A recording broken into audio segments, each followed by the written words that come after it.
Welcome back to the Copywriters Podcast with your host, the world's greatest copywriting coach, David Garfinkel. David, how are you doing today? Nathan, I'm good. How are you? I'm doing fantastic, man, and I'm excited about today's episode because, well, just because we'll find out in a moment. Yes, we will. Question for you, the viewer, the listener. If you would like your lead magnets to perform better and get you more qualified prospects and customers, wouldn't it make sense to look at the most popular form of engagement in the world right now? I'm talking about video games. According to the sports and gaming platform Sportskeeda, last year the gaming industry was worth bringing in sales of $396 billion. Movies, $284 billion, and music, only $28 billion. So, marketing logic tells us video games are so popular because they give people something they want and maybe can't get anywhere else. And guess who's figured out how to design lead magnets for business exactly the same way? No less than our own Nathan Fraser, who's going to share with you some new secrets about designing wildly successful lead magnets using video game principles, tricks, and techniques.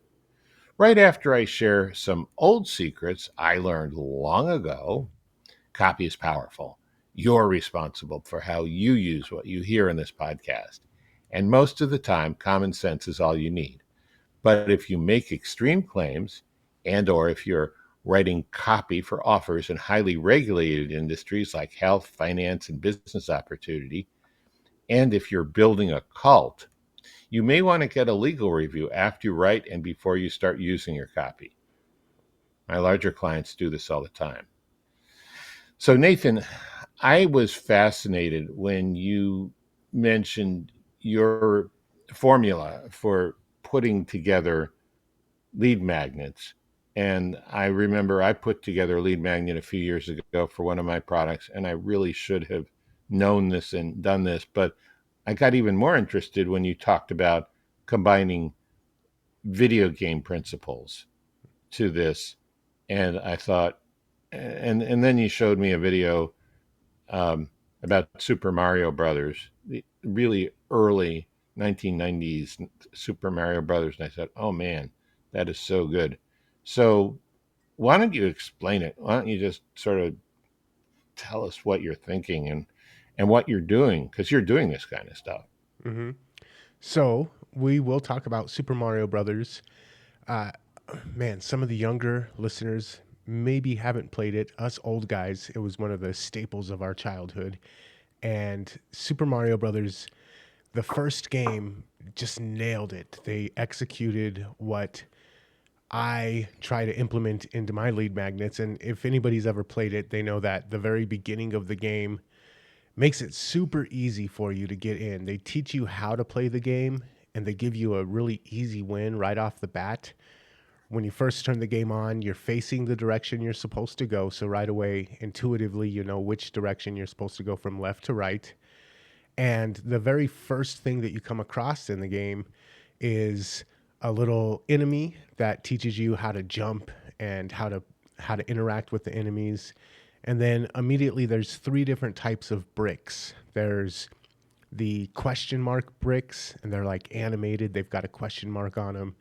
There's the regular brick blocks, and then there's the platform blocks. And you immediately, your eyes are drawn to the animated question marks. You hit one, you get a reward for it. You hit another one, you get a mushroom. It makes you big, and then you can start busting the big bricks.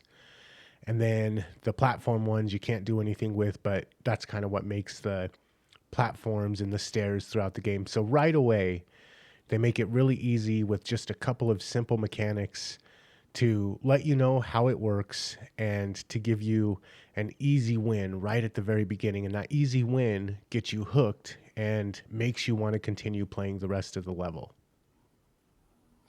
Yeah. Okay. So that's interesting. I mean, that's kind of evolved into dopamine theory these days, where you don't even have to do anything. You just watch a YouTube video. I guess that's doing something. Seems pretty passive to me. And you get that dopamine hit, and then you're ready for another one. Um, Here, I think it's probably a little more profound because you kind of feel like you earned it, and there's a feeling of pride, and maybe your self esteem rises in that moment. Hmm. And that's kind of the same emotional state that I want people to go through when they consume one of my lead magnets. So I try to take those three key principles. It's easy to understand, there's not too much going on. Instead of opening the lead magnet and being bombarded with an hour's worth of content or 5 hours worth of content, it's it's just, hey, here's two or three mechanics that you need to learn right away to get started. So really easy to understand, easy to implement. You're not hit with a bunch of fireballs and a bunch of pits and a bunch of spiky enemies right off the bat. It's just one enemy and one objection or one objective. And then there's an easy reward. You get an easy win. So easy to understand, easy to implement, and easy to get a result. And that's usually what my three key factors of any lead magnet are. I want them to open it up right away. They're like, oh, okay, I get it. And then right away, they don't have to go out and spend $5,000. They don't have to put in 8 months of work to make it happen. Right away, it's easy to implement. And then within 15 or 20 minutes, they should see a result from it. They should say, oh, man, that was easy. And right away, I got the result I was looking for. Okay, that's interesting for a couple of reasons. First of all, that's probably also if you have a product, whether it's a product that does something or a product that teaches you something, that's probably what your first module or your customer's first user experience should be like. But secondly, I think I mentioned before, I did a lead magnet a few years ago, and I was, and this is kind of because of my personality and my, you know, my tendencies. I was trying to explain stuff, to make stuff clear, to give people, an insight.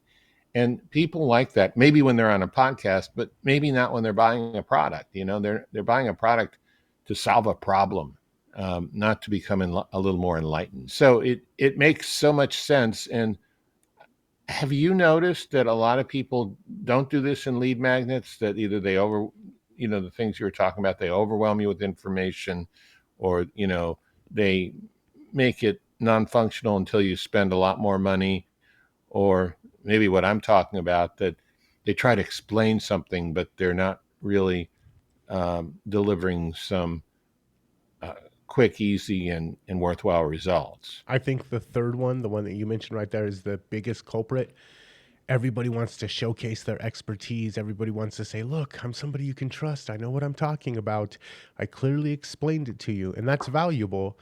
But if you just give me some information and I'm not able to act on it and I'm not able to get a very simple win out of it, all of that information was uh, just rhetoric. It was just words in the wind. And I think that the biggest thing that I see even the best marketers, the best copywriters, the best product designers fail at is forgetting that easy win right up front is what gets people hooked on the game. If you don't give them that mushroom within the first frame, then people aren't going to play the rest of the level. Say that again, because that's so crucial. I mean, businesses have been built or failed to exist based on knowing or not knowing that idea. Could you say it again? Yeah, I'll re-say it in a way that you kind of touched on earlier. This also applies to product design. If I buy something and I'm not able to start using it right away, if I buy, I mean, everybody hates IKEA. They make great quality products, but when you open the package, there's this giant, difficult instruction manual. And if the first couple of steps in the instruction manual aren't easy, you don't start seeing it being built right away, you give up before you even start. And that's how a lot of us design our products. And it's also how a lot of us design our lead magnets. So this is really a principle that applies to both, but when somebody's first coming into your world before they've made the commitment to buy from you, giving them that easy win experience right off the bat. Hey, do this. It's easy to understand, it's easy to do, and you'll get a result, you'll get a win right away. Then they're like, oh my gosh, that worked. I can't wait to see what else they have for me. So let's talk about expertise a little bit because I want to get more into your lead magnets, but I think it's important. If you are saying you're an expert, you need to have some kind of proof. Now, I remember there was this very arrogant, know-it-all consultant who was also able to make fun of himself, and he shared a video where he was at a big corporation, and they said so and so is a consultant. You know what a consultant is, right? He's the guy who knows 168 different ways to make love, and he can't get a date on Friday night. And this is the problem: expertise without implementation, or expertise without the user being able to, your expertise without them being able to implement, is kind of empty. But there are ways, and I don't want to spend a lot of time on this, but I just want to point out there are very simple ways to demonstrate expertise without using a lot of your customers' valuable time. One is the qualifications track record origin story, which you can tell in a minute. That's from my book Persuasion Story Code. Thought I'd mention Persuasion Story Code. Hmm. Um, and you know, another way is simply not even a persuasion story, but just to tell a few very quick off the cuff anecdotes. Working with Agora, I helped them develop some promotions that quickly went into the eight figures. You don't need to say much more than that, Hmm. right? Um, and so yeah, I know people are insecure about this, and I know also the customers are very skeptical about whether someone's an expert or not.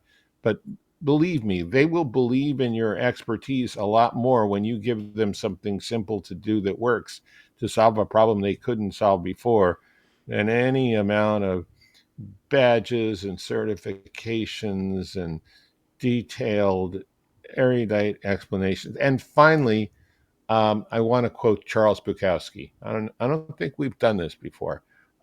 He's a great writer, and what my advice in advance of the story is: don't be like the intellectual, be like the artist.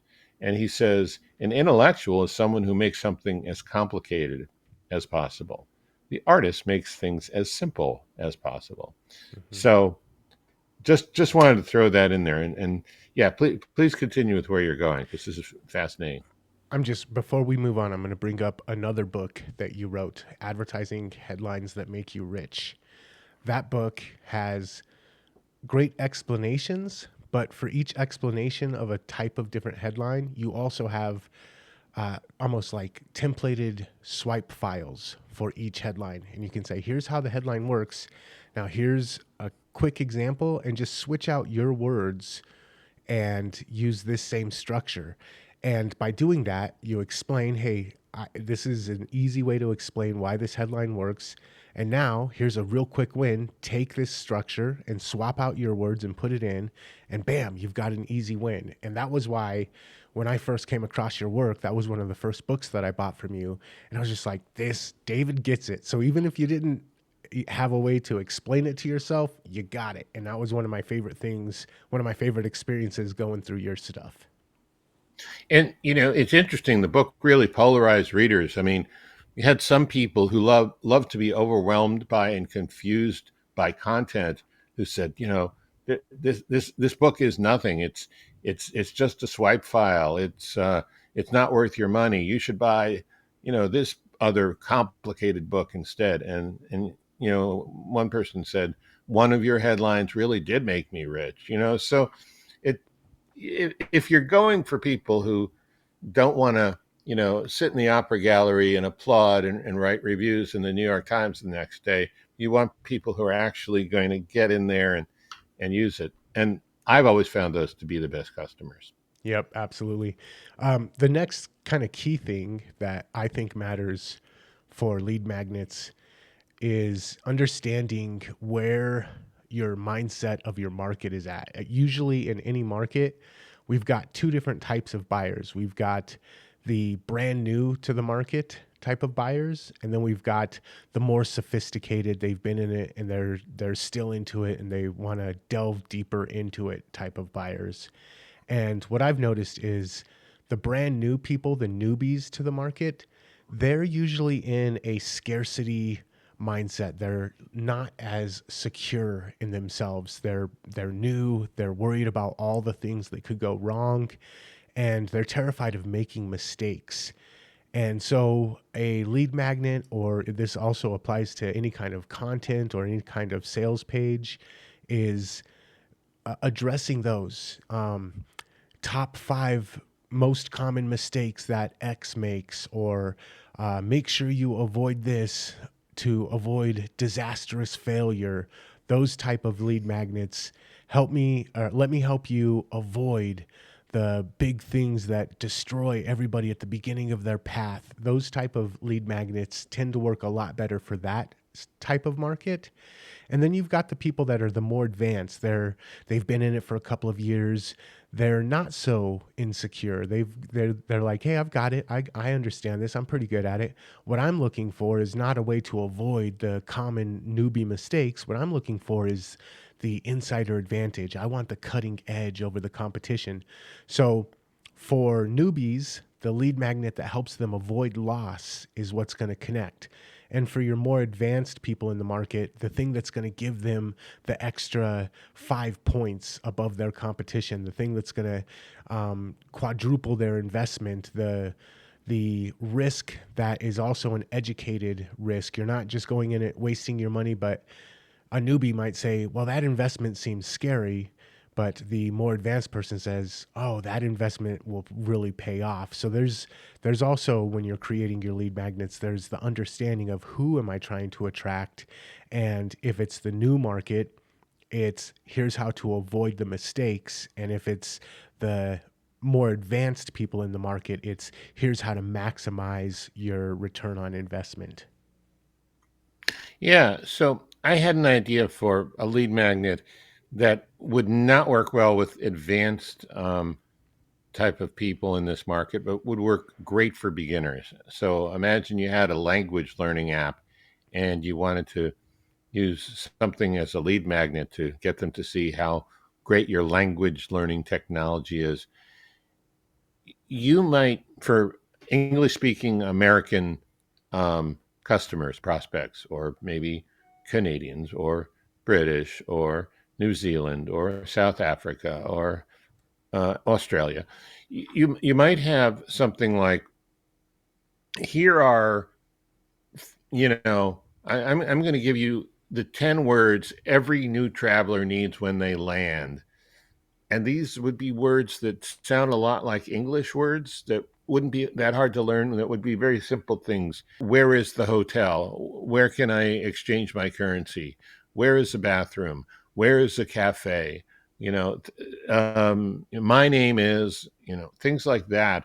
Um, Something that would maybe not only give them, a working vocabulary just enough to get into trouble, but also show them how much easier your method is for learning than anything else that they tried, and that could work great for beginners.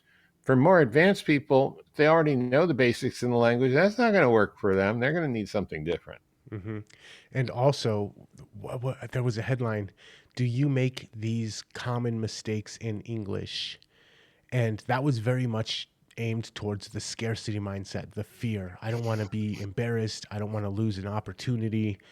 That works great for somebody who's just learning English as a second language. But if you've got English pretty much down, you're not worried about losing opportunities. You're not worried about being embarrassed.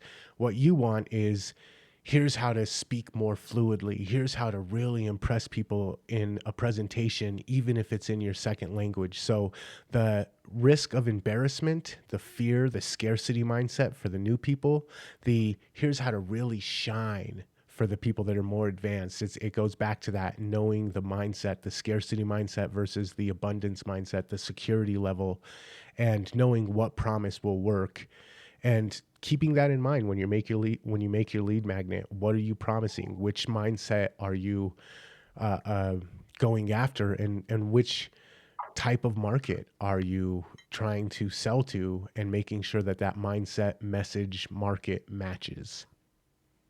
Yeah. To repeat a point we have said so many times before, you've really got to know your customer. And you've got to know your customer not only in terms of their knowledge of your product, or at least of other products, of competing products, but of their level of sophistication compared to people below them and people above them, where they stand in their own awareness level, education level, sophistication level. And the reason why this matters so much is it also helps keep your list segmented, or keep the wrong people off of your list. If you sell something that's for the more advanced people, but your lead magnet is attracting the newbie people, it's attracting the scarcity mindset people, if they do buy, they're not going to get the results out of it, and they're going to say that didn't work. It was 10 rungs on the ladder up and I'm still at rung number 3, and I couldn't even reach the bottom, and I couldn't get results, and I'm leaving a bad review on your website. Versus if you're selling something that's for the newbie people, but your lead magnet is attracting all kinds of advanced people, when they see your final offer, they're going to say, this is maybe for me 3 years ago, but there's no way I'd buy this. I'd get no value out of this. So by making sure that you use your lead magnet and you have that mindset, market, messaging match at the very beginning with your lead magnet, it means that you're going to fill your list up with the right type of people, instead of fill your list up with people who are going to kind of look down their nose at your offer, or look at your offer and say, this isn't going to work for me because I'm not that far advanced yet. So it's very important from the very beginning to make sure that you're getting this right with your lead magnet. Yeah, and once you have it right, I mean, this can go the other way too, in terms of who you want to. I mean, certainly if you're doing advertising on Facebook, you have a great opportunity to target if you know who your target is. Because if you just leave it up to Facebook, they might choose somebody else. But if you can get specific about who you're looking for and why, I mean, they'll do most of the media buying for you, right? And they're getting very good at doing better targeting with your media buying than even we can do. So yeah, it's important. I think this podcast has ended up being as much about targeting and knowing your customer and matching what you're doing to your customer as it is about um, lead magnets. But I still think your idea about the lead magnet and an early easy win that's valuable um, is the most important idea here. Yeah, and if you don't mind, let's kind of finish up now that you know what type of lead magnet that you're going to create and Hmm. how to match it to your market. I'd like to kind of finish up on some of the things that copywriters should keep in mind when it comes to the landing page, because that's where people are going to actually sign up for your lead magnet at. Yeah, I think that's great because if the lead magnet works and you can't get people to download it, what's the point? True. So we'll talk about a couple of little simple things, but one of the things that I have noticed now that video is a larger component of advertising, social media, uh, content, all of that type of stuff, I've noticed that a text ad to a text landing page tends to work really well, but a video ad to a text landing page, they don't work as well. And I think it's because if somebody's watching a video and then they click through, like a YouTube advertisement or a video Facebook advertisement, if they're watching a video and they click through and there's not a video on that page, they're in video mind. They don't want to read, they want to watch video. And so if they click the ad and they go to a landing page and it's all text, now we're asking them to change the mindset that they're in, the the way that their mind is working at that particular moment. We're asking them to switch gears, and that is usually an inconsistency that people don't like. Go ahead. Yeah. I have noticed that, especially when I'm watching foreign language films and also when I'm watching British films, I can't always understand what they're saying. Even some American films on TV, I'll turn on the closed captioning. And I noticed there is a video mode where I'll be so involved in the story, I will stop reading and I'll have to rewind because I forgot to get into reading mode for a particular line that I want to know exactly what it was. So just to back up that there really is a difference. Yeah. So what I've noticed is Google ads, especially like Google search ads to a text landing page works great, but a YouTube ad to the same text landing page doesn't convert as well. And so match whatever type of content your ad is, match that to the type of content that's on your landing page, and you'll get more conversions. Uh, Another thing is this is so simple, but so many people by default just leave it the way that it's set. And that's the capture fields for their email. It just says email. And I notice that I get a lot of junk email addresses or spam email or throwaway email addresses. And by simply putting best email in that field, I get their best email. So just a simple prompt, adding 4 letters increases my open rates, increases my conversion rates, increases my interactivity with the person on the list. And so just adding that really simple best before email in the capture field will drastically improve the quality of the emails on your list. And this one is this one should be a no-brainer, but I see people make this mistake all the time too. On your landing page, get rid of everything except for the one thing that you want them to do. So the rest of your website, we've always got the navigation bar at the top. It's got the home page, the about us page, the blog post, whatever. If you leave that toolbar on the top of your landing page for your opt-in, people will say they'll get to that page. You paid to get them there, and now they're there, and you've got 5 different options for them to do other than signing your email list. And they might click over to your blog, they might click over to your about. And so now you paid to get someone to your website and they didn't do the one thing. So on your opt-in page, make sure that the only thing people can do on that page is opt in. And then I guess I should put the qualifier: to stay compliant with the advertising platforms, you should have a link to your privacy policy and to your terms and conditions. But those should be the only other places that people could go. And I usually put them in fine print at the very bottom of the page just to stay compliant. But I don't want them grabbing the In very information. light gray, I'm sure. Very, very light gray. You're right. Um, and then the last point, the last thing that'll help you get more people to sign up for your lead magnet is the call to action button. By default, the call to action in all of the email platforms when you're building your opt-in forms, by default it's usually something like sign up or join our newsletter or subscribe to my email list. Never use that for the call to action on the button. I always use something like get access now, get yours now, get instant access.